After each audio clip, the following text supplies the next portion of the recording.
Good evening. Good evening, everybody.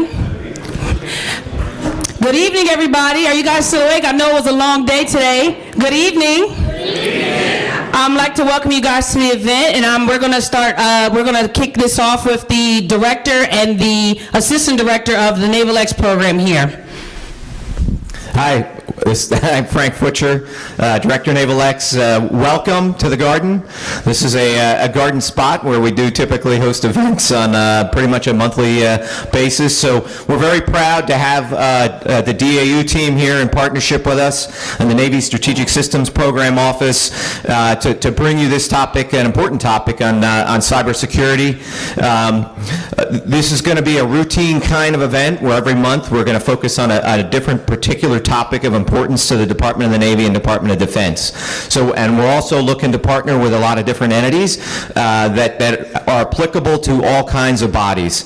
We're just related to this for Naval X, because a lot of times when we get up here to sort of welcome everybody to where we're at, I say Naval X, many people have never heard of Naval X and have no idea what Naval X does. So just very briefly, Naval X is the Department of the Navy's Agility Cell under Secretary Gertz, Assistant Secretary of the Navy for Research, Development, and Acquisition.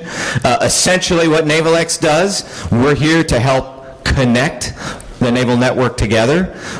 And part of that is offering a lot of opportunities to collaborate on projects that relate to warfighter challenges. And essentially our goal is to increase the agility across the organization to sort of accelerate both the development and the delivery of those solutions into warfighter hands. So one of these topics tonight, for example, on cybersecurity is there are a lot of barriers and challenges that really do slow us down and present great risks to what we do. So these are important topics to really get out in front of a lot of different audience members and be able to engage, connect, and potentially collaborate and communicate together. I just mentioned 3 C's. There are 4 that I normally mention for Naval X. If you ask me later, you can find out what the 4th C is, just so we can have a little topic of conversation to kick it off. So I'm going to turn it over to David for a few comments. Thanks, Frank. So many of you have come to a few of our events. We try to cover the gamut of kind of relevant topics to the Department of the Navy and our partners in industry and academia. Again, DAU and Mr. Hubbard tonight. It's really nice to host a broad-ranging panel of people with lots of different ways of thinking about cybersecurity. We also want to make sure that people understand that we're not just here to think, we're here to actually change behaviors and culture, and some of that includes awareness of a topic. How do I actually take action tomorrow and not just, oh great, another TED Talk or YouTube video. You know, we want to make sure we give you guys the keys to really move things forward, both if you're industry, how to work with us more easily, and if you're academia, kind of how do I present my ideas to you in a way that's going to really spread. If you're Department of the Navy, how do I connect with the people who have the expertise, the capability, or the ways to solve my problems today. So with that, back to Ashley. Thank you. Thank you, David and Captain Frank. Next, I'd like to call up Mr. Jim Woosley. He is the director for DAU. Thank you, Ashley. Hello, everybody. Having fun? It truly is my pleasure to get to introduce Katy Arrington to you. I actually don't know your title. It's too long. Security Officer. Chief Information Security Officer, we knew that. But her actual title is Ms. CMMC. Your birth certificate is in the process of being changed, right? So it's going to have that. The mommy of that. Seriously, it is maybe the most important thing we're doing in acquisition right now. We've got to get CMMC right. We are very vulnerable, and if you care about that sort of thing, you'd want somebody to do it who has passion and energy and most of all persistence. And if you don't know Katy Arrington already, you're soon to find out that we have the right person with all those qualities to make this happen. So it is my pleasure to welcome her to the stage. Thank you. All right. Nicest guy in the whole world. And I only paid you $9.72. All right, so clicker. Yeah, because I'm a clicker girl. All right. So how many people here own their own small business? Raise your hand. How many people work at a small business? How many people are employees of the federal government? Raise your hand. Okay. So there's two things that will make a difference tonight for you, just two that you take away, right? A, it's everybody's problem, just so you know, and B, nobody's really wrong, but we're all doing it wrong. And how do we know we're doing it wrong? Our adversaries take about $600 billion a year from us. Do you know how much that is per U.S. citizen after taxes? It's $4,000. You wonder how they put 5G in around the world really cheaply? Because you're paying for it. So I don't know about you, I'm a patriot. I love my country. I live and die for this country. And if we don't do something now, there's a day coming, right? It's called 2025. It lives in Katy infamy. In 2025, two things will happen. A, what does quantum computing do? Anybody? You know what quantum does? Yeah. Breaks basic level encryption.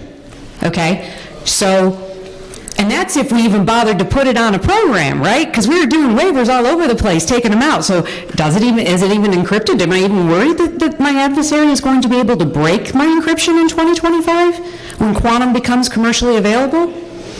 Or do I need to worry more about the fact that they're going to have the 5G capability because they've been next-filling our systems and doing a low and slow pull for years? So by 2025, if we don't get this right, the things that we need to protect the most, our technology, our war fighters, those young men and women, is going to be at risk. So I came into the department. There were a few big things that kind of led me to here. Navy did something called the Navy Cyber Readiness Review. If you haven't read it, read it. It's amazing, right? It was a truth, just here where our problems are, here's how we need to get better. This is where we are right now. It was brilliant. That coincided with something called the MITRE, Delivered Uncompromised, where they, basically we came out and said that we need to be able to function in a cyber contested environment and the challenges that we had. And then the third thing that came out was this thing called the DODIG. You ever hear that? It was this report on contractor networks, right? And it said three big things about the Department of Defense and its contractor network. A, we don't even change our passwords. The number one problem we had across the board is passwords were passwords. System administrators, because it was a challenge, didn't change passwords. Second thing, we were not really using two-factor authentication like we should be. And third thing, we weren't marking data appropriately. So, I got to come to the department in January a year ago. You can click, I'm sorry. And they said to me, the Navy had already leaned in. Secretary Gertz is here. He did something, yeah, everybody raise a hand because he really is a thought leader. He did something in November of 2018 that still to this day I live with the Hondo Gertz memo. It was this epic memo that said, get it right, people. And it led the charge because no other service really said it. Secretary Gertz just said, get it right. The problem is, getting it right wasn't as easy as we anticipated, and here's why. We all grew up, I am 49 years old, I look fantastic. Botox and fillers are a good thing.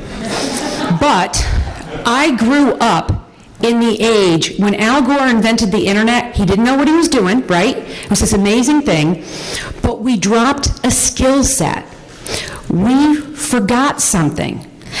When you would go to the library when you were in school and you had to do a book report, you would walk in. Do you remember what the system was you looked to look up a book? The Dewey Decimal.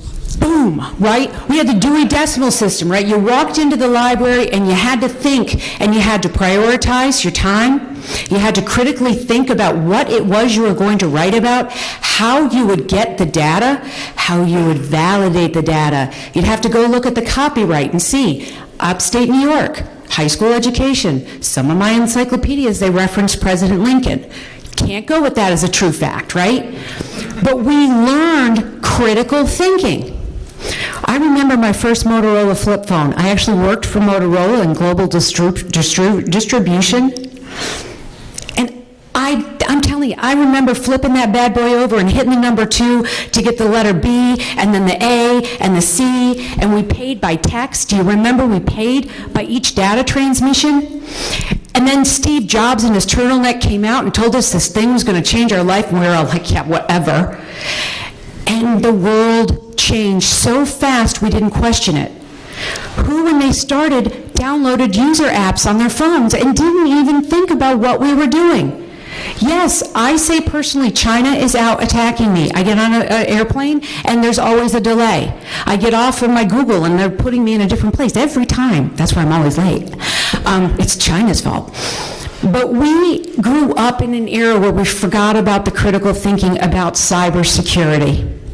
And we needed a tool to help everybody think about why it mattered.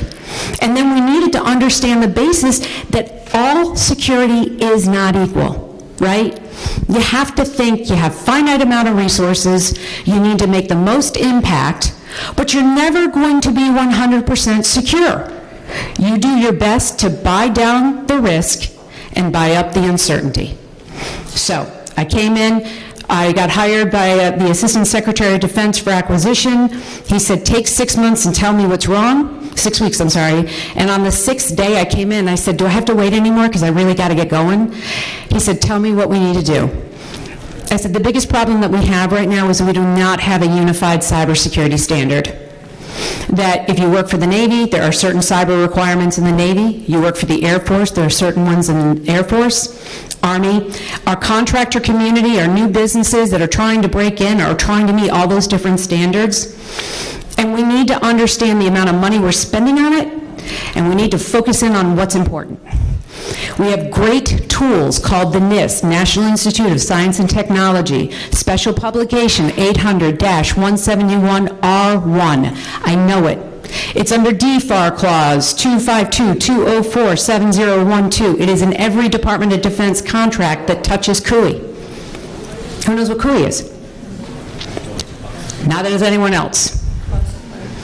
I know what it's classified, but it's controlled unclassified information, just so we have to, but we have to get better at understanding what we're talking about, right?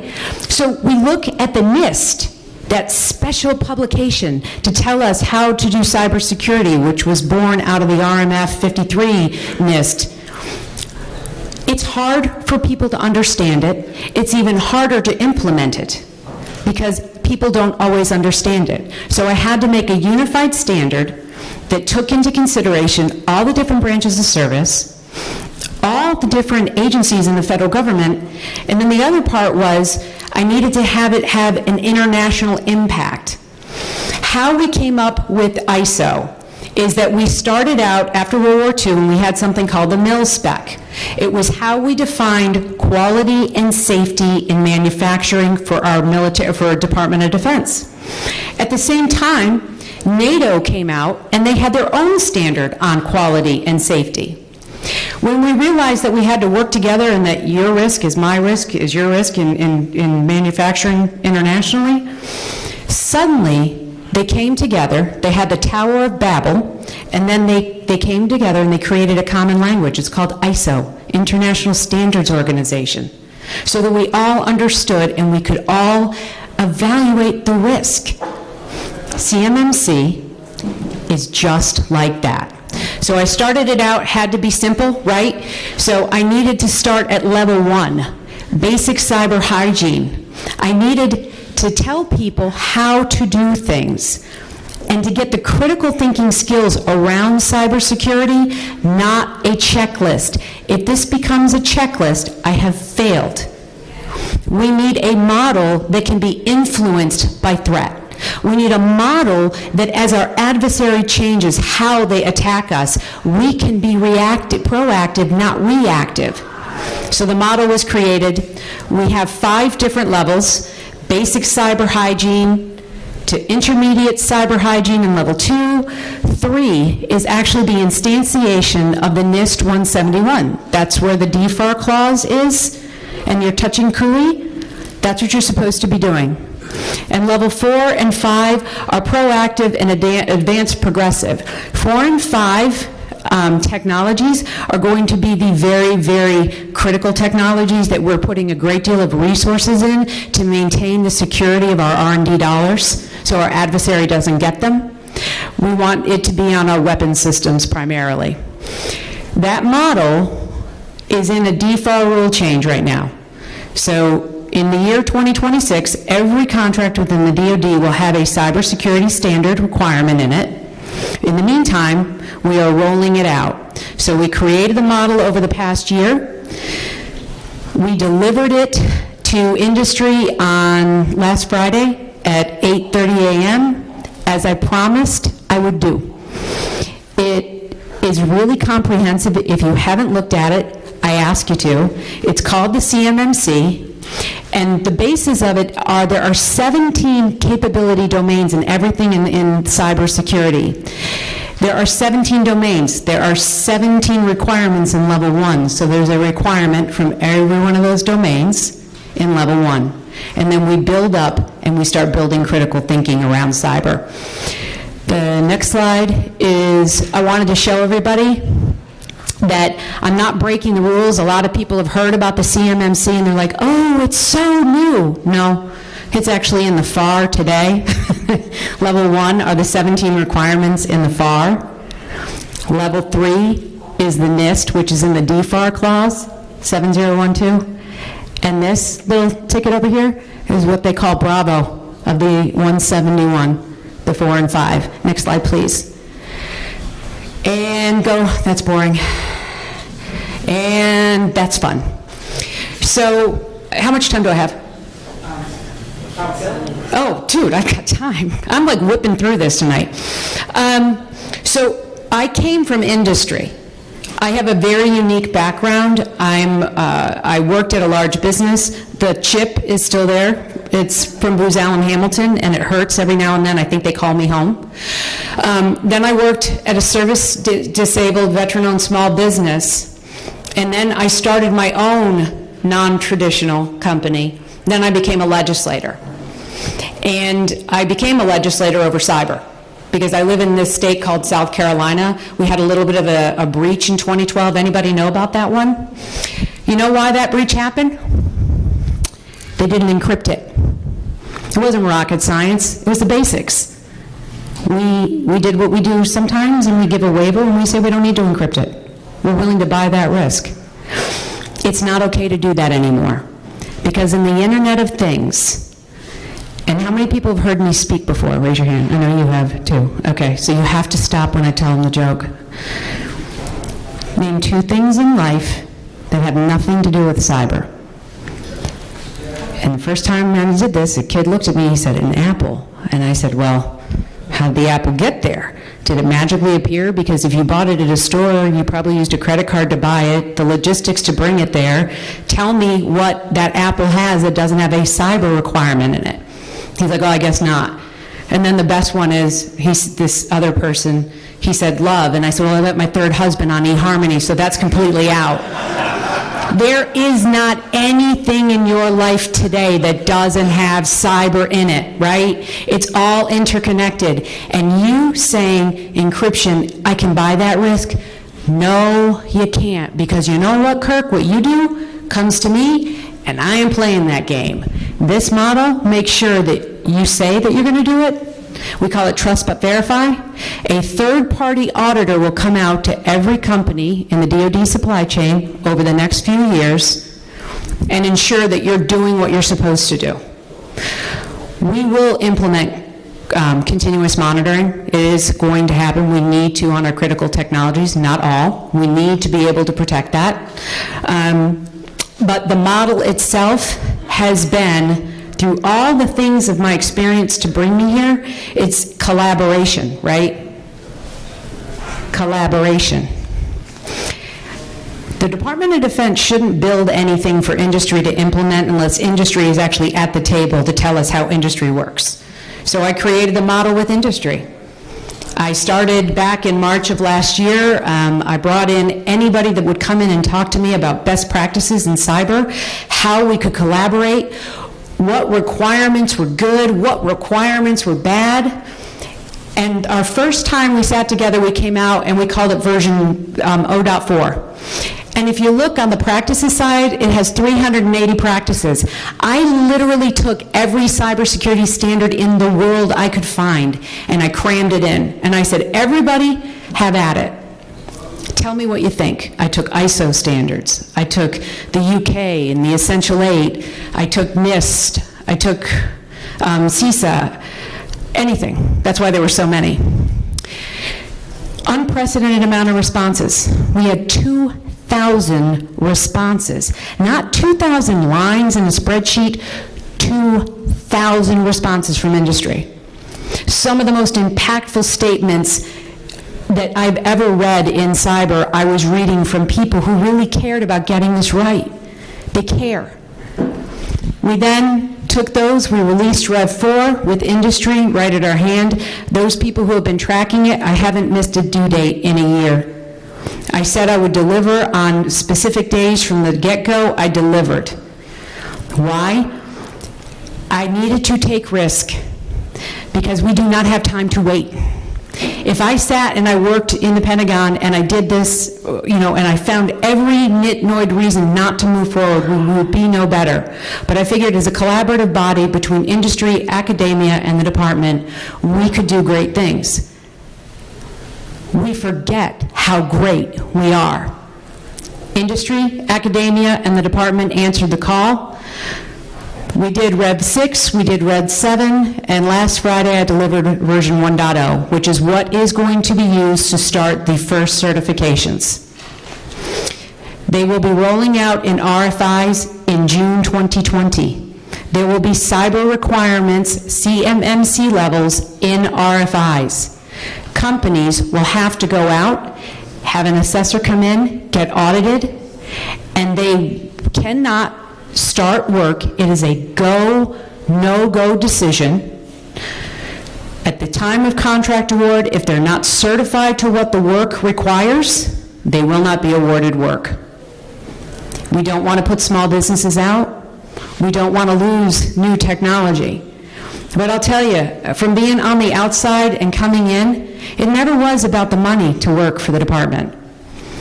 The barriers for industry to get in had nothing to do with money.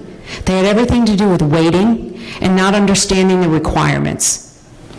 2 years to get a new technology tested and a sponsor and get an ATO is too long, especially if you're a startup. That two years of runway is brutal. But the second is you didn't know what standard to get certified to because it changed, and this is changing that. So RFIs in June, RFPs will start to be released in October 2020. Next slide, please. You can look here and see how many different controls are going to be required in each level, how it fits across the spectrum, all right? Level 4 and 5, let's remember that's a really exquisite, that's like 24-hour SOC capability, air gapping systems, creating private enclaves for specific work in companies, very expensive stuff. Most companies in the United States will need only a CMMC Level 1. A certification is good for every 3 years and will be applicable to all DoD contracts. So you don't have to go and say, I want to be over here, or I want to be there. Now you're talking about the Adaptive Acquisition Framework, right? Next. Tonight? Are you talking about that next? Okay. So I wrote one of the enclosures in that, the instructions. It's called 5000.cs. I'm instructing the PMs how they have to look at security as they're building their acquisition. Do you have a program that will move CUI? If you do, you will start with the prime being at CMMC Level 3, because that's when CUI touches the net. We are rewriting how to classify CUI, and in that model, that 5000.cs, we actually instruct how you can do the flow down of information. So if a prime has to be a level 3, does that mean every sub does? No. Because you need to be aware that your sub may not be set up to get CUI, and you shouldn't be sending it to them. So we're going to stop that by the fact that they'll have to be certified to a certain level, and you're going to stop and think critically about, why am I sending this information to this company if they're not certified to do it? It's giving critical thinking skills. Is it going to put small business out? Absolutely not. There is a 4-letter word I can't stand. Lowest price, technically acceptable. Drives me crazy. Today's environment, small business A, they touch CUI. They self-attest to the default right now. They have to just say, I do it. And I don't know about you, but I woke up this morning and I looked fantastic. None of us ever have the critical to look at ourselves and say, your eyebrows aren't right today, sweetheart. We don't do that, right? Every company wants to do the best. I don't know of a defense contractor nor somebody that works in the Department of Defense that doesn't want to do the right thing. We're always resource restrained. We're always policy restrained. It's not the desire to do the right thing. We always will try to do the right thing. We needed a tool to help industry do the right thing. Small businesses. Company A, they go out, they bid. They're actually only doing 80 of the controls of the 110 controls required in the NIST 171. And their rate is, and I'm just an example, $50 an hour. We all know nobody ever worked for that much, but $50 an hour. Company B, bidding on the same piece of work. They both touch CUI, but Company B is actually implementing 110 of the controls, and their rate is $65. They are both, by the core, the TEB, the Technical Evaluation Board, are they both technically acceptable? Yes. Our adversary is very excited that we let these POAMs happen, because all they have to do is walk through them, because that company's not doing them and we're not paying them to do them. So we're making it a level set go, no-go decision. The second part, the bigger part, my favorite SAE in the world is here, Secretary Gertz. He's already led the charge. I cannot tell you how impressed I am with the Navy, but security will become an allowable cost. Therefore, I'm only asking you to do what I'm willing to pay you to do, but I'm going to audit that you're doing it. The next slide, I know I'm out of time, so I'm going to stop talking. One more. No, that's a horrible one. God bless. It almost looks like the acquisition process. One more for time. That, did I say that? I'm probably recorded too. And my boss is the Assistant Secretary of Acquisition. That's the schedule. The dates on there, I'm doing Pathfinders. We set up an accreditation body. Not we, I'm sorry, they set up an accreditation body. We're creating databases. All of this is on a schedule. I'm a stickler for schedule. So it is coming to a theater near you. You're welcome. CMMC is a live thing. It's also, I never told you the name, it's the Cybersecurity Maturity Model Certification. I was really generic on the name. Google it, look for it. Any comments you have, would love to hear it. And the last part is, people don't thank you enough, right? Thank you. Thank you for my daughter that serves, that she goes over, and I don't worry about her being there, because you are the best in the world at doing the absolute best things for our warfighters. Thank you. Don't give up. Keep up the pace. We put a man on the moon. We can do great things. Thank you so much. Have a lovely evening. Thank you, Mrs. Arrington.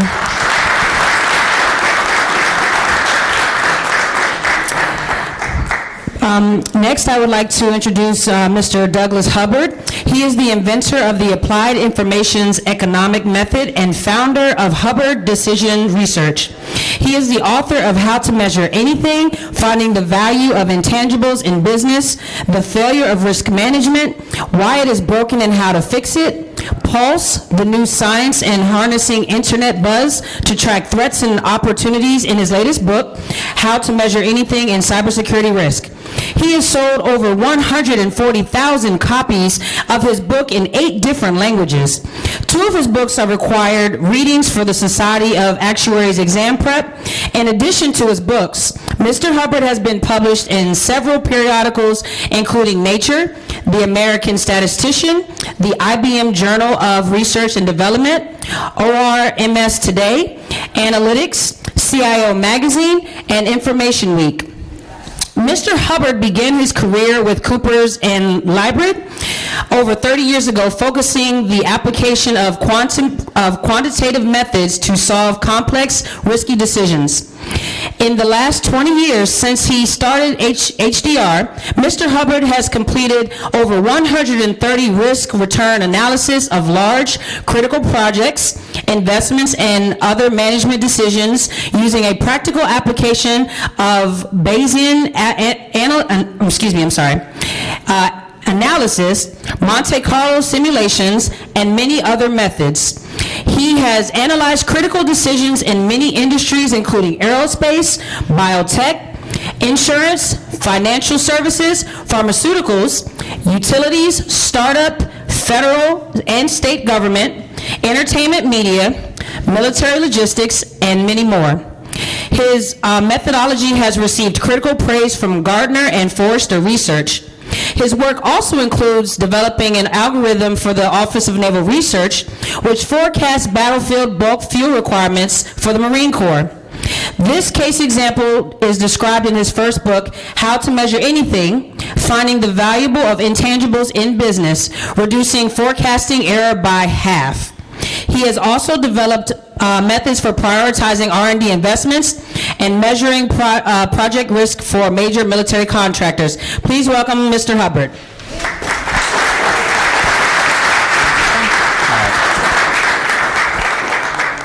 I didn't know I had a bio that long. Do I get the clicker up here? Oh, it doesn't work for us. Oh, okay. All righty. I'll just click forward with you. All right, you can click for me. So this is my fourth book, actually. My first one was called How to Measure Anything, Finding the Value of Intangibles in Business. And I'm the outsider on all of these questions. I'm an outside quant statistician guy. I'm looking into something like cybersecurity. And as an outsider, I'm looking for, here's my 2 cents, here's the impressions I have of how they're solving the problems that they have. My co-author on this is actually Richard Searson. He was the general manager of privacy and cybersecurity at GE Healthcare and at Kaiser Permanente, and he joined with me on this. Next slide. Once again, just another click there, looks like. All right, so here's a question for you. What is your single biggest risk in cybersecurity? I know some of you know. A couple of you said you read my book on the plane. Have an idea? What's the really big risk? I'll give you a hint, it's not even technology related, or could be. Next. It's how you assess cybersecurity risk. Think about it, if that process is flawed, if your methods are flawed, if they're not actually reducing uncertainty about the decisions that you're making, that must be the first patch that you need to prioritize above all other patches, right? Next. I'll have to apologize in advance if I'm stepping on any toes here, but I looked into the research on this. If the research said risk matrices were helpful, I would be telling you that. Unfortunately, none of the needles are pointing that direction. Click forward a couple of these. All right, here's one of the big studies that are done. This was actually done in the oil and gas industry. They looked at 30 different risk matrix methodologies. They're all very similar to cybersecurity risk matrices. You wouldn't know that they were different. And this is a conclusion. Risk matrices should not be used for decisions of any consequence. Harsh. Not as harsh as the next one. Tony Cox, I know him pretty well. He got his PhD in risk management at MIT. He's been looking at risk matrices and their mathematical consequences and empirical consequences for many years. He says they can be worse than useless. Here's what he means by that. If they were merely useless, it's just a waste of time and money and doesn't actually affect your decisions. So that's the merely useless. The worse than useless is not only was it a waste of time and money, it actually made your decisions and estimates measurably worse than they were before. Did anybody suspect any of that about the qualitative methods? Did they not feel substantive enough? Like maybe it's a bit of an illusion? Next slide. Well, there's a reason why people use methods like this. There is something that I've been calling an analysis placebo. This is a result of multiple other studies that other researchers have done in completely different, unrelated fields, where if you adopt a methodology that seems structured and formal, you will inevitably feel more confident in your decisions and your estimates, regardless of whether or not they are better. In fact, you'll feel more confident in your estimates and decisions if they're measurably worse than they were before. You'll still feel better about them. So I've had a lot of clients in the pharmaceutical industry, and when they test a new drug compound, they effectively have to assume it is a placebo. That's how a clinical trial works. You start out with the assumption that it's a placebo, you make a series of observations comparing a test group to a control group, and then you work out how unlikely is it to observe these results if it were just a placebo. What's the difference between the test group and the placebo group?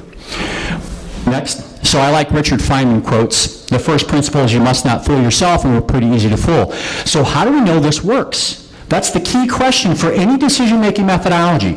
Of course I feel better, but that may be the analysis placebo. In the pharmaceutical industry, they effectively have to assume it always is a placebo because they know it happens sometimes. They have to consider that's the possibility anytime. So we're going to do the same thing here. How do we know this works at all? Well, we know a little bit about some of these methods. There's actually been quite a lot of research. I'm constantly telling my clients, you have more data than you think. Think of the hardest measurement problems you have. In a lot of ways, you have more data than you think, and it's probably been measured before.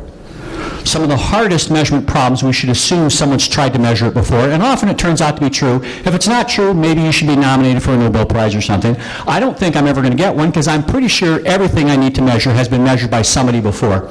Paul Meehl did this research since the 1950s. He was comparing statistical methods to experts in a variety of fields, things like prognosis of diseases, outcomes of sporting events and horse races, the failure rates of small businesses and divorces of couples, criminal recidivism. In all these different fields, statistical models were beating the human experts. In fact, he said he could only find 6 where the humans did just as well or slightly better, out of over 150 studies. Phil Tetlock did a 20-year-long study called the Good Judgment Project. You might have heard of this. He wrote Expert Political Judgment, and then later on wrote a more popular book called Super Forecasting. Does that sound familiar to anybody? Okay, so he's the guy who did the research behind that. He tracked over a 20-year period 284 experts in political affairs, military affairs, technology trends, economics, etc. And he collected over 82,000 forecasts in that 20-year period. That's larger than the largest phase 3 clinical trials of our largest pharmaceutical client. So if the FDA was in charge of approving this stuff, they would have approved this a while ago. He says this: it's impossible to find any domain where humans did clearly better than statistical models, much less sophisticated statistical models.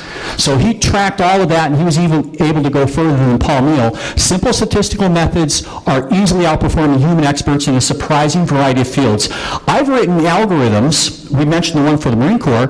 The one I wrote for forecasting box office receipts for new movies is probably one of my lowest performing algorithms. It had a correlation of actuals to estimates, estimates to actuals of 0.3. Pretty low, but it was worth millions of dollars a year because the previous performance was 0. You and I picking the industry average every time would have done just as well as the industry experts. Next slide. So this is why we constantly have to ask questions about why do I think any of this stuff works? Well, there's some additional research that show that not only do simple statistical methods work, but we also have to get really clear about what our aversion to risk is. When you make decisions about cybersecurity or even prioritizing projects for procurement or R&D projects or any of that sort of stuff, you have risk-return trade-off decisions. Now, research shows that our risk aversion changes daily for reasons we're not even consciously aware of. So for all of those reasons, we need to quantify and document what our risk aversion is. Otherwise, you're just making decisions because you're more risk averse on Tuesday morning than you were Thursday afternoon.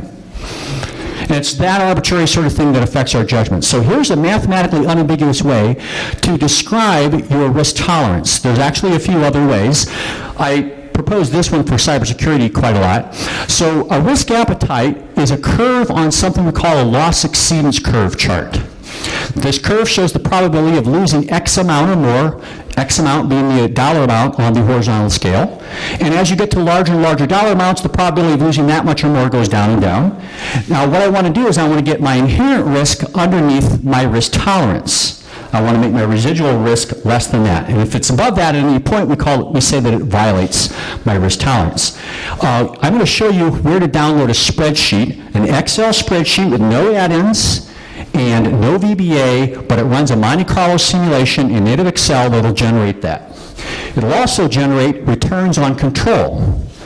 Which control should I implement first? Well, it would be nice to know what the bang for the buck is, right? How much of a risk reduction can I get? Because if I can describe my risk this way, I can monetize risk.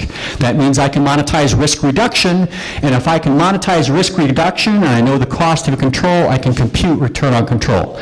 So this is a very rudimentary model, the one that you can download for free, but it's already measurably better than a risk matrix for a few reasons. Next slide. Thanks. All right, so this is that spreadsheet you can download. You can, actually, you know what? You can read the instructions yourself for how to do it, but you're doing the same thing that you did with the risk matrix. You're still subjectively assessing a probability of an event, and you're putting a 90% confidence interval on a monetized impact. Now, there's a few tricks in doing some of that, but you're really doing something similar with the risk matrix, except we're avoiding some of the issues of ambiguity that get inserted by the risk matrix. In fact, I'll show you the next slide here. So you can go to howtomeasureanything.com and download that. All right, so here's just a few things about a path to improvement. Even without new data, some subjective estimation methods are better than others. So yes, you can start with even quantitative subjective estimation methods, and those measurably outperform qualitative estimation methods. Next. To improve estimates, you have more data than you think, and you need less data than you think. People are routinely surprised by what inferences they can make from a few data points. All right? In fact, do you ever run into situations where if you have a lot of uncertainty, you think you need a lot of data to measure it? Is that ever an assumption? We've got lots of uncertainty, so we need a lot of data to measure this. Mathematically speaking, just the opposite is true. The more uncertainty you have, the bigger uncertainty reduction you get from the first few observations. So think of it this way. If you know almost nothing, almost anything will tell you something. All right? And that is the mathematical corollary of that. Is that the end? I think that's the end. Thanks for your time. Thank you, Mr. Hubbard.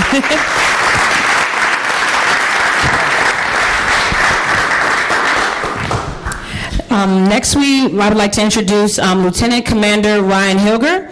He is a former submarine officer and an engineering duty officer in the Department of the Navy. He has previously served on the USS Maine and the USS Springfield. Holds a master's degree from the Naval Postgraduate School. He was a fellow with the CNO Strategic Studies Group and was a requirements officer with OpNav N97. He is currently serving as an engineering duty officer with the Department of the Navy. Please welcome Lieutenant Commander Ryan Hilger.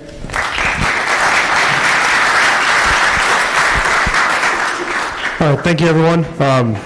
As a recovering nuke, I promise I only have 94 slides. It's down from 156. I'll try to go quick. No promises with that. So what I will say is that having blended both the operational side and gone out and done the work that our Navy does every single day on the front lines, and then moving into acquisition and seeing how we procure those products has given me a very different perspective on how we look at cybersecurity and how we think about how to measure risk in our programs and how we measure risk to the warfighter as well. Because at the end of the day, what winds up happening is as we buy down, as we are so averse to risk now, and we couldn't have timed this event better. Both General Hyten and Secretary Esper both made comments to the same effect in the last 2 weeks. Right? Our biggest risk in DoD is probably risk aversion.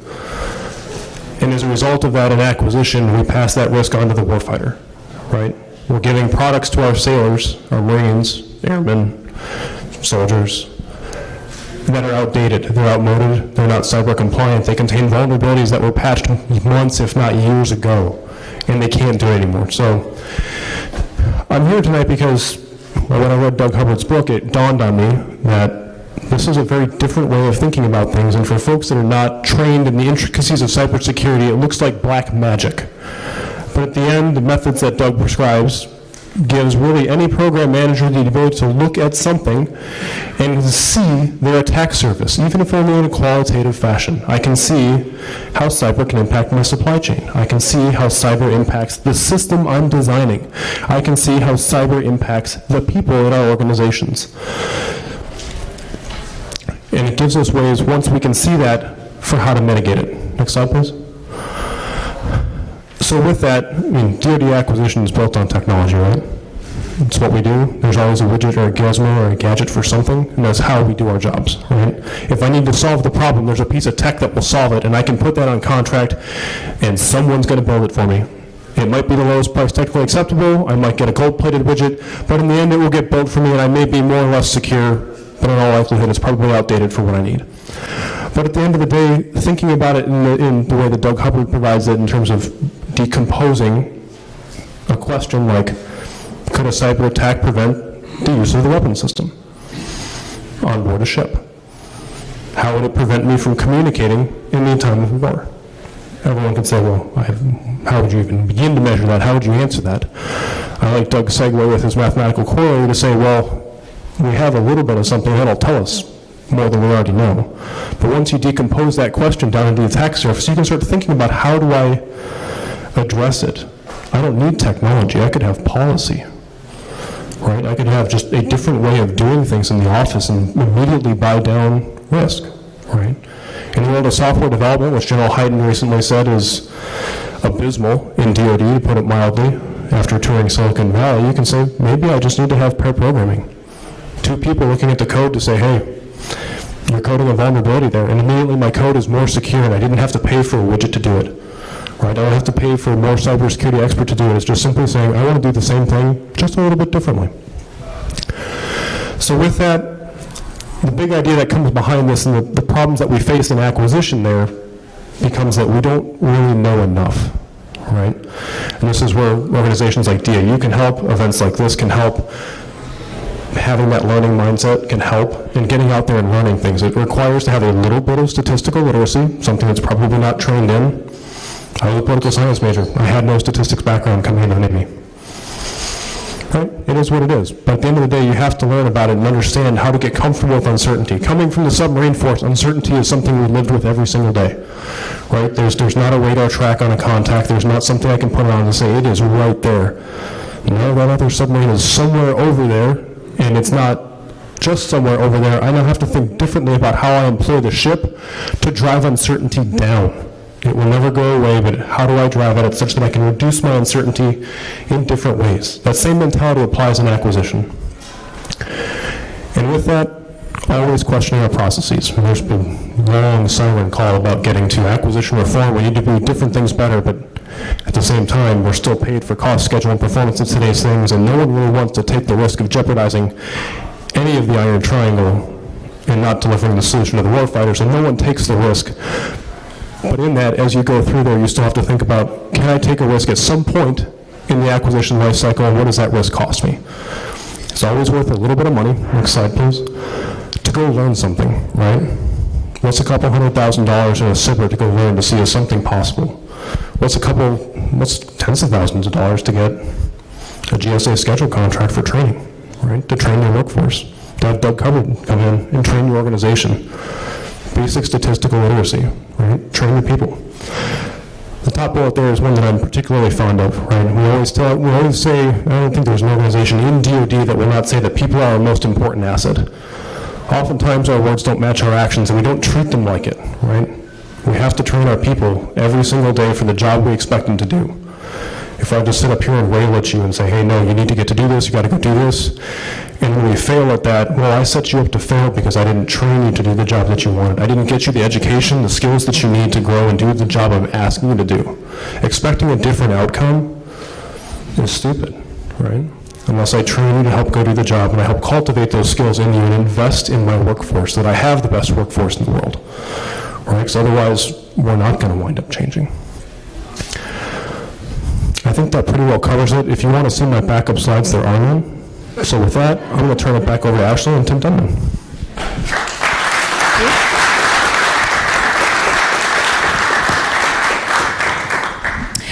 I'd like to introduce next Mr. Tim Denman.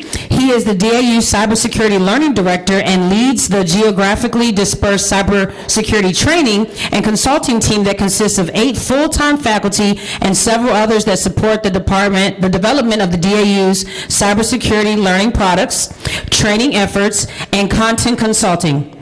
Mr. Denman has been with DAU since 2006 and has taught and developed engineering, information technology and production, quality, and manufacturing courses, and served as the DAU South Engineering and Technology Department Chairman for 5 years. Mr. Denman received his undergraduate degree from the University of Alabama and his MBA from Indiana University, and he earned his CISSP in 2006. Please welcome Mr. Denman. Okay. Thank you very much. It's an honor to be here. Ms. Arrington spoke a little bit ago, and she mentioned about passwords still being a problem. And I don't know if anybody knows 10 years ago what the #1 password in Washington, D.C. was. Anybody? No, it wasn't. Redskins. It's gone way beyond that now. Way beyond that, and just recently they figured out the #1 password. It's Redskins #1. Nobody had any clue that it was #1 there. So anyway, so with that, I want to talk to you a little bit about the adaptive acquisition framework. As we look into that, what is adaptability? And obviously, how do we, it's the ability to react to circumstances, to reduce risk, to cost, performance, and schedule. And as we understand, cybersecurity is a big part of that risk. Adaptive acquisition understands that the whole acquisition process there's not a one-size-fits-all process. We have to understand that we need to streamline it. We need it's not a 15-year process it's not a one-size-fits-all process. And cybersecurity has to be at the very center of that. One of the things that you understand as you go through that is that cybersecurity is the thread that goes beyond that. You didn't see that in the last iteration of the 5000. You didn't see that in previous iterations. But cybersecurity becomes of such great importance that it's the enabler. It can't be an afterthought. Next slide. Again, I won't spend a whole lot of time there, but as I said, there it is, right there at the middle, cybersecurity. Whether it be urgent capability acquisition that has to be done within 2 years, a middle tier acquisition that has to be fielded within 5 years, or a software acquisition or an acquisition of services, whatever it may be, we understand that cybersecurity has to be the thread that runs throughout. Just like Ms. Arrington said, whatever we're doing, whatever we're purchasing, has a thread of cybersecurity. And obviously that thread is very, very strong in our acquisition programs. Go ahead to the next slide. This is from the DOT&E annual report. And you can read all the words here and look at everything there, but the last takeaway, that last sentence I want you to look at. All this is great news, but all the great things we're doing, we're not outpacing the growing capabilities of our potential adversaries. We've got to be doing better. We're doing good, but we're not doing good enough, and that's not a great story. And so the cybersecurity models, the CMMC, the different things that we're looking for from the cybersecurity standpoint, we've got to do a better job to look at ways to innovate. And again, that's what the CMMC is doing. That's what some of the other things that we're looking in the cybersecurity policy. Go ahead to the next slide.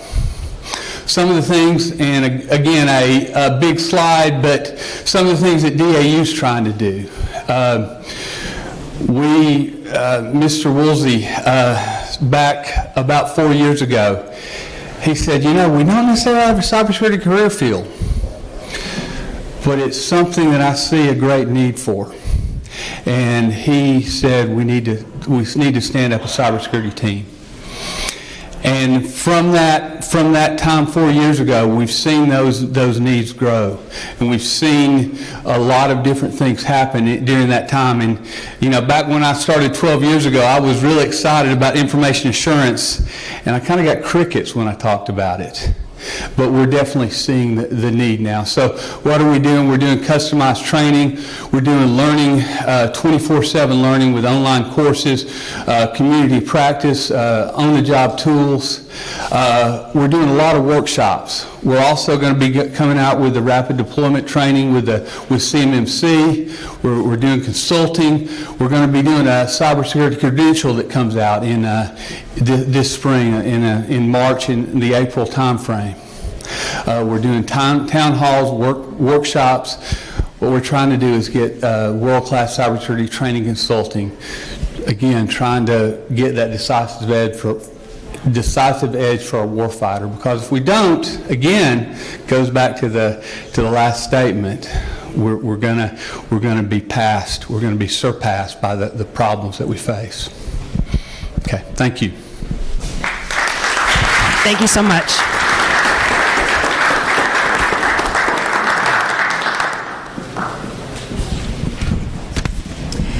Next, I'd like to introduce our discussion moderator for the evening.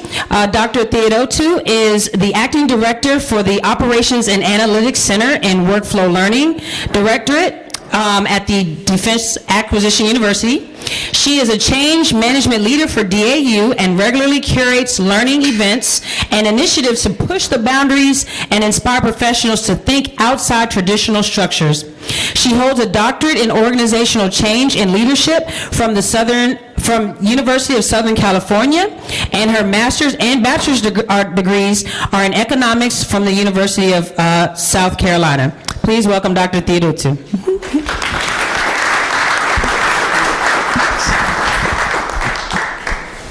Great, thank you, Ashley.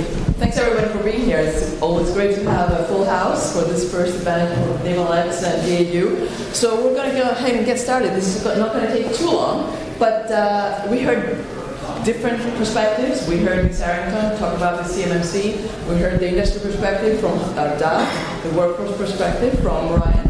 And Tim shared with us what DAU is doing in terms of learning around thinking critically and cybersecurity. So let's go ahead and get started. So Doug, in your first book, you talked about Enrico Fermi and the University of Chicago professor and his unconventional questions. And you prompted the reader to be more like Fermi. What did you mean by that? That ties into the thinking critically component. Right. It has to do with, Fermi would tell his students, it's really easy to get lost in all the stuff you don't know, so let's see what we can infer from what we do know. One little measurement story to just show how smart this guy was, he actually produced the first estimate of the first atomic bomb at the Trinity test site in terms of yield. He did it with a handful of confetti. And you can read the book to see about how he made inferences about that. It's very interesting. But he would ask his students questions like, how many piano tuners are in the city of Chicago? And they're all science and engineering students, and their first response, which is a similar first response to a lot of people in industry and government, is to say, how could I possibly know that? And he would say, well, let's think through what we do know. How big is the city, the population? About how many people are there per household on average? What percentage of households have pianos in them? Just do a simple survey in the room, and how representative do we think the room is of piano ownership? How often does a piano have to be tuned, and how many pianos can a piano tuner tune a day given travel time between pianos, right? So they would do a few decompositions like this, and they'd come up with a range. They might say 40 to 88, and the answer would be 42. It's always 42. The answer is 42, and they say, well, actually, I guess I did know more than I thought. They were surprised that they could decompose a few things out of something that they initially thought was so uncertain they couldn't possibly address it. And Enrico Fermi just charges ahead. He just says, well, let's figure out what we do know and start trying to make some inferences about it. And actually, a lot of decision problems are just like that. If you start thinking about how can I possibly get my arms around cybersecurity risk, or how can I possibly measure something like the value of collaboration, or battlefield awareness or communication or any of that sort of stuff, it has a way that you can decompose it. And that's what I meant by Enrico Fermi doing that. So he won a Nobel Prize, but you can do it too. So. Thank you, Doug. So over to you, Ryan. So when you and I started talking about this, you actually were inspired by Doug's book, and you alluded to it during your earlier comments. So can you give us a little bit of the background? Why do you think some of the stuff that Doug is talking about is relevant to us today in the way we assess cybersecurity risk and in thinking critically in general? Well, I think from risk in general and cybersecurity is a good way to frame the problem as well, is that we look at it and we get paralyzed by risk. How many program managers are in here? Anyone? One brave soul to admit that in the back. Great. How big is your risk register? Not large enough. Not large enough? Well, right. We have known knowns and known unknowns, and unknown unknowns, and unknown unknowns require a lot of management reserve. Right, but we think about that and we get paralyzed with the amount of risk that we have in our programs and the mitigations and the costs and the impacts that show up in those little 5x5 heat maps that turns out don't mean anything. But at the same time, if you think about what Doug in his book proposes, we can decompose the problem into smaller and smaller parts. The advantage of that is once there's data behind it, information theory says, well, I can now figure out what the expected value of information is. Is it worth it for me to know this piece of information before I make a milestone or decision? Is this random freak out crisis that your contractor is bringing you or your employees are bringing you, this crazy vulnerability giving you pause and you're getting paralyzed with what do we do about this? I don't know enough. Or do we know that it's not going to meet the threshold to change the risk posture that much, so let's just continue on our merry way down track and just keep an eye on things? Right? Do I need to do something now? Is it worth it to get that piece of information? And will that piece of information give enough value to actually change my mind, to change what we need to do in our program? So I think that's where it gets at, is it forces us to think much more critically about information, its value to us, and how we can apply it in our everyday jobs while not going absolutely crazy and getting paralyzed. There you go. Good job. So Tim, over to you now. So you discussed earlier the adaptive acquisition framework, and from your vantage point at DAU, how do we balance the need for critical thinking to provide critical thinking opportunities to our students while making sure that we are addressing all the requirements that the cybersecurity policy and the new adaptive acquisition framework bring us? Well, I believe it's in applying the policy and teaching students to do that.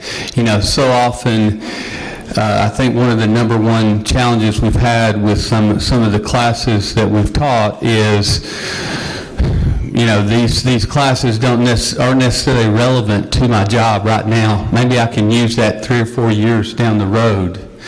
But with cybersecurity specifically, you know, let's take a cybersecurity issue, and that's why we're doing some real challenging, you know, we're doing a capture the flag events, we're doing cyber training range.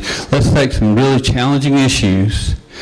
Let's give you the framework of the policy. Let's give you some scenarios. Let's give you some cyber tabletops, some of those type things, and let's let you do some critical thinking, demonstrate critical thinking right here in the classroom or in a lab environment, whatever you might do, and let's apply it right here. Let you make your mistakes right here, and then from there we'll see when it comes down to some real problems later on, you'll be a little bit better prepared to handle those things. Thank you. So back to you, Ryan. From your perspective, and given the cybersecurity and the with the adaptive acquisition framework backdrop, what kinds of tools and problem-solving abilities do you need on the job? Well, I mentioned it a little bit in my first talk, but statistical literacy is a huge one, right? I mean, if you've never worked with uncertainty before, at least in the quantitative sense, it's kind of hard to, I mean, it's statistics. I mean, no one admits to liking math in a lot of places, so I don't want to see that. That's for the nerds. Let's leave it to them. But in reality, it has to become a core part of our business, and understanding and coping and living with uncertainty, right? So that we're at least comfortable with the idea that we can't know everything. we can't know something definitively. There is no such thing as something exact. The confidence interval is just really small, but it's uncertain, right? And that's how we have to start thinking about things and moving along that. And in that way, it's as we look to train our workforce and we get better tools, it's how can I make our risk management tools, how can I make our cybersecurity tools better in a way that promotes statistical literacy in the workforce and give us even just a blank framework to start decomposing our own problems, a methodology to start decomposing our problems, because even the act of doing that forces you to think critically about your own program and think about avenues that you haven't explored before. I mean, thinking about preventing a cyber attack on your system or a cyber attack preventing you from doing what you're supposed to do, you can decompose and suddenly find out that you're getting into the weeds with, do I have something to prevent counterfeit parts from coming into my supply chain? And you would never have thought about that before. That's the logistician's job, right? I mean, that's Lewis in the back. That's his job, right? But in reality, it's something we have to consider across the board, knowing that what the attack surface looks like, and tools like that help program managers start to figure those problems out so they can manage the program much more holistically and much more reasonably. Great, so we started the conversation with you, Doug, talked about the big picture, how to think critically, and then Ryan talked to us about what are the challenges on the job. Tim talked about how BAU tries to address those needs and challenges. And now, Ryan, you talked about the tools, kind of tools you need. And we're closing with you, Doug, because you spent the last 20 years of your life developing quantitative tools and tactics on how to measure risk and how to think differently. So why don't you close this conversation? Thanks. I'd make it 30 years if I added on Cooper's and Wyvern, but that's all right. Yeah, I'm younger, yes. So I think one key takeaway I want to tell everybody is be skeptics. I saw skepticism up there. I think that's a really important point. We know this. We know we're too easy to fool regarding the effectiveness of our own policies. Our own policies always look brilliant to us. Right? We think that some methodology that we put together that seems structured and formal and makes everybody happy is actually working. How do we know that's true? It's not like we have quick, consistent, unambiguous feedback cycles. There's a lot of research on that. Experience doesn't necessarily translate into learning. In order for experience to translate into learning, you have to have consistent, relatively fast, and unambiguous feedback. Is that the world we live in for most managers and decision makers? When you make decisions, how long do you have to wait to even see the results, even assuming you tracked it in the first place, because you probably actually make a lot more forecasts than you remember making. You make forecasts on a regular basis. So that's one thing, being a skeptic, just asking the question, how do I know any of this works? But secondly, I think another important point is you don't need a PhD in statistics to do this. Think about it incrementally. There's small steps that you can start to adopt right away. And even marginal improvements can be a large value. You're making big, risky decisions all the time. If a big bank was 1% better at making loan decision errors, in other words, 1% fewer bad loans that it accepted and 1% fewer good loans that it rejected, what's that worth? A huge amount, and that's small compared to DOD, right? You only need marginal improvements. So adopting even some methods that show marginal improvement, even just subjective methods that measurably outperform other subjective methods. So I'm not even talking about adding empirical data. But even if you do that, these are things that you can quickly learn. We teach a 3-hour course in basic simulations in Excel.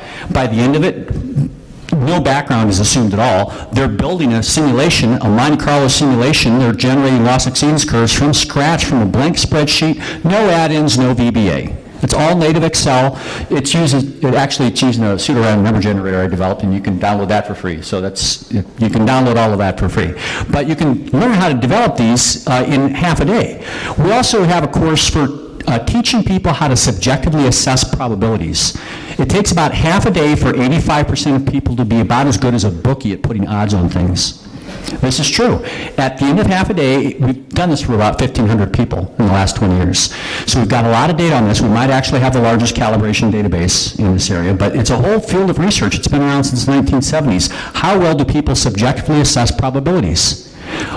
No surprise, I assume, but most people are bad at it. They're not good at it. In fact, you're statistically overconfident. You know any overconfident people? We're all overconfident. It's a trick question. We start out overconfident, but after some training, we can get very good at updating our probabilities. In fact, you don't have to take our webinars. I'm not here to sell webinars. You can read it in the book. You can read most of this stuff online. You can be trained to be better at subjectively assessing probabilities. And even your trained, calibrated subjective probabilities feeding into a quantitative model is already an improvement, simply because it's decomposing your sources of uncertainty. Does anybody ever have to put together a project cost estimate? Right. When you do that, do you break it down into pieces and add them up and say, this task will take this many people this long or something like this, and add them up? Does that make your estimates better? Good news, yes. Yes, that actually makes your estimates better. Decomposition generally improves estimates, and you can decompose your uncertainty about estimates just like you decompose your uncertainty, your cost estimates for a project. So yes, you can build on each of these items. So be a skeptic, start to learn a little bit, because even a little bit is going to be a vast improvement. Fantastic. Thank you so much. This concludes our conversation here. And what we want to do now is turn it over to you for questions, both in person and online. So do we have questions?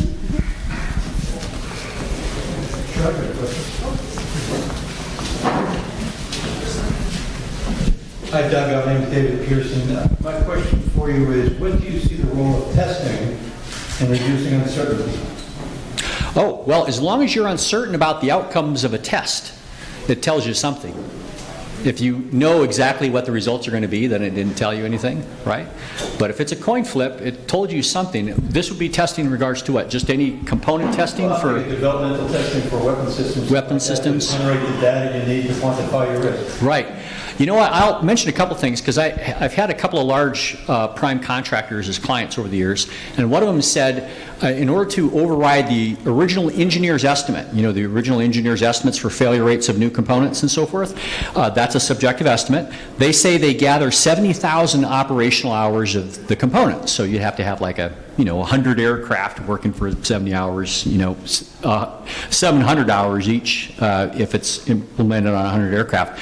Well, that's, statistically speaking, it's vast overkill. You don't need nearly that much. In fact, there's statistical methods I talk about in all of the books that are how you make inferences from very small samples. They're Bayesian updates. So Bayesian statistics, if you're not familiar with it, is a set of statistics where we actually quantify our current state of uncertainty, and then the new observations simply update that current state of uncertainty. That's the way we think about Bayesian statistics. So if you were doing something like that for component testing in aircraft, could be radar systems, anything like this, they asked me, well, how many hours do you need to override the engineer's estimate? I said, well, the first hour changes the distribution incrementally. Maybe not 1 pixel width on a graph on your spreadsheet, but each hour changes. That's how the math actually works. There's no universal threshold where if you're one short of that, you can't make an inference. That's not how the math works at all. Every single observation slightly changes your uncertainty. So great question. I have a question over there. This just ties into understanding risk and the acquisition model. So for defense contractors, there's a requirement to report compromises to cover defense information, CUI, things like that. No one could raise their hand earlier when we asked if you could define CUI. So you can't report what you don't know you have or don't have. So what would be some of the questions you could ask around that to understand sort of the inherent risk of plausible deniability on reporting allegations? Okay. Oh, I don't. Go ahead. I'll try and take that one. So, probably in mid-2018, then Vice Admiral Richard took over as Commsub 4, and he made a comment that was very telling that's kind of along those lines, and he said that I don't want a capability deployed to the fleet if China already knows about it. And so from that question, you can kind of decompose it and say, well, what would compromise the capability? What compromises that thing that gives me that advantage in warfighting?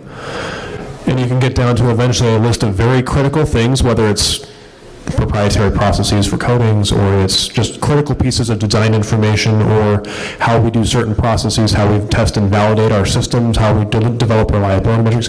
Whatever it is, you're looking for those golden nuggets that are going to say, if this piece of information gets out, this is going to severely hurt my system. And that's the stuff that you want to start protecting, probably to the highest level, and it kind of filters down from there. I mean, you think it's fairly analogous to classification. We're just looking at various shades of white, not all the way up through TS. Dr. Jules. Well, I did have a thought. Oh, did you have something too? Maybe I'll say one thing. I do think that if something needs to be examined at the very beginning, I will say that I have seen a tendency to overclassify and overstate the issue. You know, anything we have out there is CUI, and we need to understand it from the very beginning of the program. And again, you know, if everything is CUI, you know, nothing's CUI if we're not careful. So we need to do a much better job of understanding and you know, classifying that from the very beginning. I'll just mention one broader point about statistics. You know, most of statistics is about making inferences about a population that's mostly invisible to you. That's the whole point of statistics. If it wasn't that, we'd just call it a census. You just have all the data, you know. But instead, what we're doing is we're trying to make inferences about things we don't see. You can certainly estimate the mean of a population based on the sample of a population, but you can go a lot further. We can estimate the number of things we missed counting. That's weird. How do you do that? Actually, one of my analysts just posted something on LinkedIn about his estimate of the undercount for the Wuhan virus, the coronavirus. He's looking at some statistical anomalies and thinks that there's a vast undercounting of the infection rates. So that's his own analysis. I thought it was very interesting. But it's certainly valid analysis. It would actually be a stretch to think that they're reporting all of it. That almost never happens. But most things that you run into that you're trying to count and you're trying to assess something that you don't see directly, that's most of statistics, actually. Even estimating the size of a population based on looking at part of it. It's weird that you can even do that. But yes, it's a logical consequence of probability theory. So I really appreciated the comments about decomposition and the ability. I was struck by how much the similarity in conversation is around agile, what we try and do with those kinds of things. I was wondering, I want to flip that a little bit towards, you know, fast feedback cycles and stuff like that, towards skepticism. You said be skeptical. But how do you overcome that when it's used as a defense, where I don't buy your numbers, right? Because I've been in a senior meeting after senior meeting where that's used as a defense, not as a scientific exploration. I was wondering if you could comment a little bit on that. Sure. Well, first off, I'm empathetic to that response. Often I agree with them. I think that puts the burden on us to make sure that we're making a strong case. You know, if you had to publish this in a peer-reviewed scientific journal sort of thing, that forces any objection to get specific about what do they see it's wrong. The way I collected the data, the calculation, are there other assumptions I wasn't thinking of? So you can have that conversation. There's nothing wrong with somebody challenging your data. We should be used to that, right? We should accept people challenging. I can't just go around and tell people to be a skeptic except for my stuff, right? I'm saying, yes, be a skeptic. Ask hard questions, absolutely. Having said that, I am skeptical about a couple things about Agile. Story points. Does that work? Really? I'm just wondering. I do like the idea that it's quick turnaround. I think there's a lot of evidence that that's actually value added for software development for a number of reasons, not to mention, among other things, just risk management. We have time for one. We have time for one more question. Hey, Jim. So, Steve, for background, I'm retired Army Intel, 15 years industry executive, done about 400 proposals.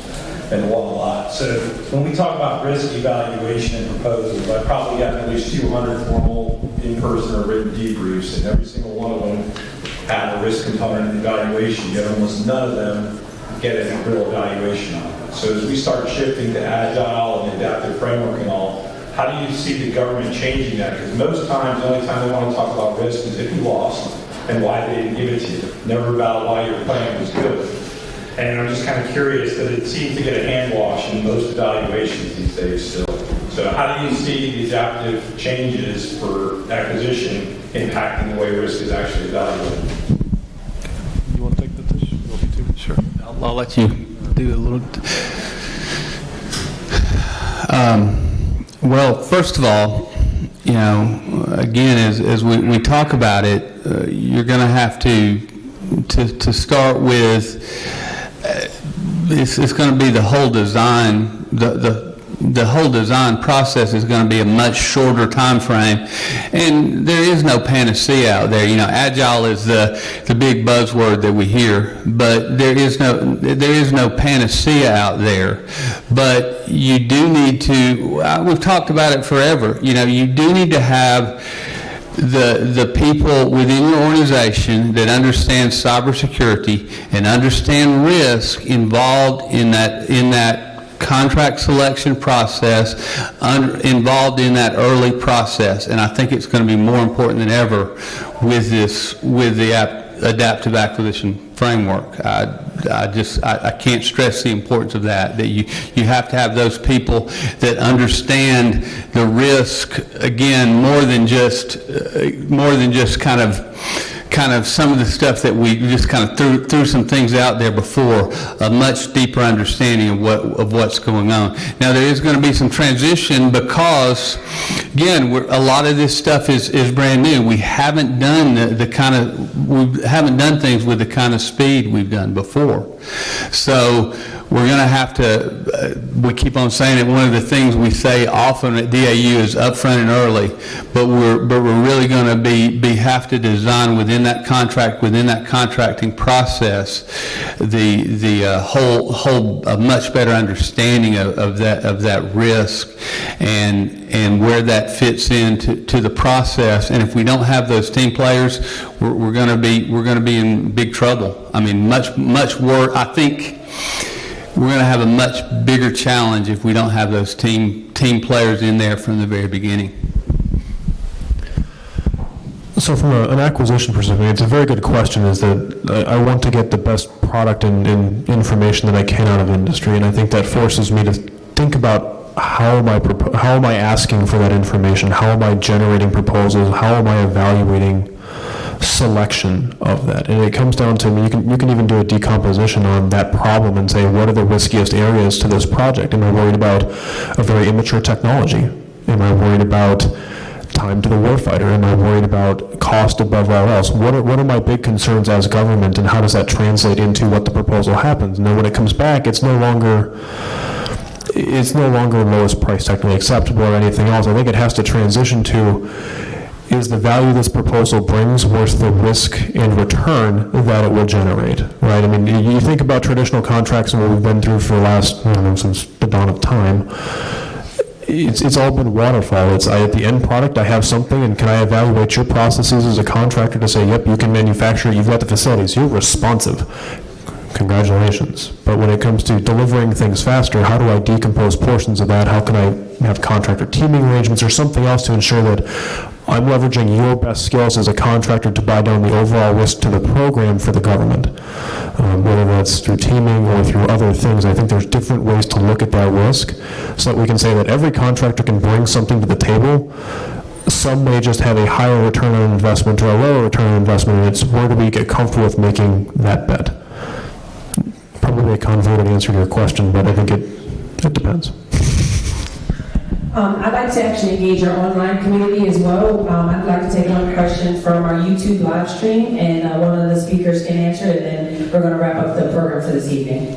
All right, we got a question from online. The question was, is there a way to quantify the risk introduced by human error, particularly inside a threat?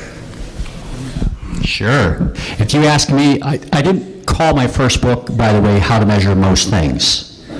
I called it How to Measure Anything. I meant it literally, yes. Of course, yes, you can. Now remember, almost any kind of measurement problem that you're first addressing there, just keep in mind it's probably been measured before. Do you think there's been a lot of research on human error as risk? Yes. So my team tonight, one of the things they're doing tonight is they're doing secondary research in academic literature for a problem that a different client is measuring. That's what they're doing tonight right now. I always start measurement problems like that. That's how you start any academic research. You do secondary research. You ask if somebody's measured something like this before, so that's always a good starting point. It's almost always true. Again, if you find out that no one's measured before, we'll get together and nominate you for a Nobel if we have that authority. You might, I don't know, I don't. The other thing you can do is you can ask the question, yes, have we even had observations? Have we observed this event before. I like to ask people, what do you see when you see more of it? Okay? If the issue is, how do I measure error by humans, which, by the way, is not your biggest risk. It's still how you're measuring risk is still your biggest risk. But after that, maybe error introduced by humans. Do we observe cases of this? We must have observed cases of it, or we wouldn't even know to measure it. We wouldn't even know to ask to measure it unless you've observed cases of it. Once you've observed cases and you've figured out exactly how you see when you're looking at it, what you see when you're looking at it, the rest is developing a procedure for collecting data on it based on observation, and the rest is trivial math after that. All right? So yes, you can collect error rates. It's routinely done in a number of areas. Right? Can you do a survey to see how many people are following password rules? Yeah, you can. Can you actually just walk around cubicles and even do a little bit of simple math with something called the beta distribution? I'll just throw that out there so you know to Google it, okay? Go around to cubicles and see how many have Post-it notes with their password right on the screen. Can you do that? Is it informative in some way? Well, it depends on the random method you use to select them, but yes, it absolutely can. So yes, the answer is yes. Again, for how to quantify anything, yes.